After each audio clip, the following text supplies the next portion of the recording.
التوزيع العادي. اين الثروه في المغرب؟ خصكم تجاوبوا على هذا السؤال.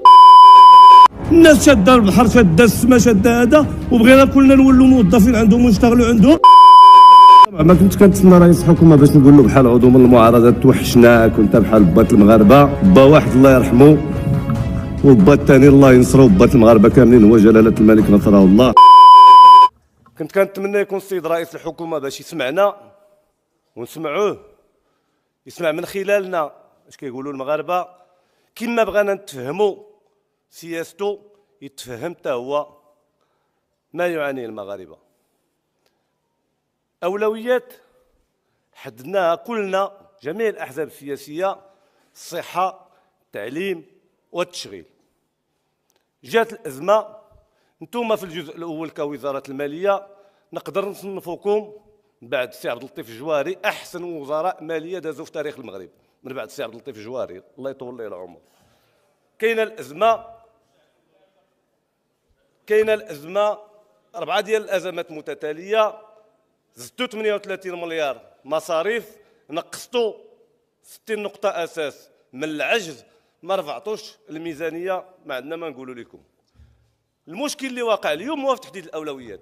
جات الازمه، الطبقه المتوسطه والطبقه الفقيره ولات عندها اولويات اخرى ديال المصروف اليومي ديال الشهر. حكومه كتجي كتقول انا خدام في اصلاح الصحه، اصلاح التعليم، التغطيه الاجتماعيه، ونخلق مناصب الشغل.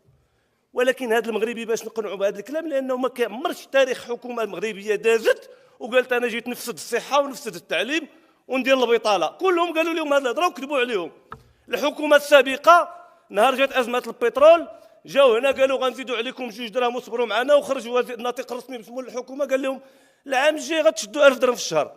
2014 مازال ما شدوهاش اليوم. يعني باش نتفهموا مشكل المغاربه نعرفوا بانه اولوياتهم تغيرت اليوم. الاسعار راه ما يمكنش انتم كحكومه تجيو كتخططوا بتعليمات جلاله الملك باش تكون التغطيه الاجتماعيه في هذا 4 سنوات، والشركات الكبرى كدير التعريه المجتمعيه للمجتمع قدامكم انتم كتشوفوا فيهم. لا يمكن. سيدنا الله ينصرو هنا سول على التوزيع العادي. اين الثروه في المغرب؟ خصكم تجاوبوا على هذا السؤال. اما هاد الشركات الكبرى الا بغاو يهيمنوا على كل شيء يرفعوا الاجور. السياسات العموميه في تشجيع المقاوله الصغيره والمتوسطه خصها تبان على ارض الواقع. الناس شاده البحر، شاده السما، شاده هذا، وبغينا كلنا نولوا موظفين عندهم ونشتغلوا عندهم وبنفس الاجور. خصنا نحافظوا على السلم الاجتماعي ما امكن. هاد 6 شهور 7 شهور دابا انتم حنا كحكومه وكاغلبيه حكوميه عطينا الاجل ديالنا 7 شهور 8 شهور، ما طلبنا لا 5 سنين لا 6 سنين. ولكن الا كنا مشكل في تنزيل برامج الحمايه الاجتماعيه وفي السجل الاجتماعي الموحد قبل شهر 6 ولا شهر 9 ديال هذا العام، راه ما يكونش عندنا الوجه باش نواجهوا المغاربه في مناقشه قانون الماليه الجاي. فعلا صلحتوا القانون الاطار، نزلتوا القانون الاطار الجبايات وبيديروا عداله ضريبيه. هذا الشيء اللي كيروج اليوم لا الساده المحامون لا اللي متضررين، غادي يكون حوار وفي الاخر غنبقاو كلنا مغاربه وغادي نتوافقوا مع بعضياتنا. حتى واحد ما غادي يقبل بان يكون تهرب ضريبي في المغرب. رغم ما يقال اليوم كلشي غيجلس طاوله الحوار وغيتلقى الحل.